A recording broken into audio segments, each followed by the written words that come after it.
para reanudar a operação de 4 museus que caiba de auspício de Fundação Museu Arubano. Seguinte museu histórico Arubano, também Community Museum, Industry Museum e Carnaval Euphoria. Até do passado, e acaba abrindo seu aporte na operação de museu aqui. E agora que depois da pandemia, finalmente nós chegamos a um acordo e nós está assim aqui facilitar a operação de 4 museus aqui.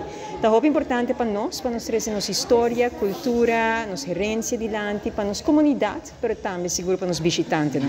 Pois esse aqui é um exemplo de como se dá uma realce na aqui, banda de múltiplos outros exemplos, como por mencionar, que ata assim, para dar aporte na nossa cultura, me por mencionar nosso carnaval, me por mencionar Dia de Brasil, cultura e celebração Rondo DJ, também nossa celebração nacional, incluindo Dia de Betico, Dia de Himno e Bandeira, Dia de Rei, Festival de Dande também nós damos aporte, e Bombini Festival semanalmente também nós damos aporte, e sem dúvida Aruba Art Fair, por exemplo, de qual é de 6 edição, está guardo comemorar aqui em setembro. Pois, seguindo outro passo, de com ATA, está priorizar projeto que tem a ver com nossa cultura e história, e é um prazer para pôr usar fundo de turismo, para invertir back em turismo e de nossa comunidade assim aqui também. Aqui um acordo para começar para 2 anos, permitindo agora também a fundação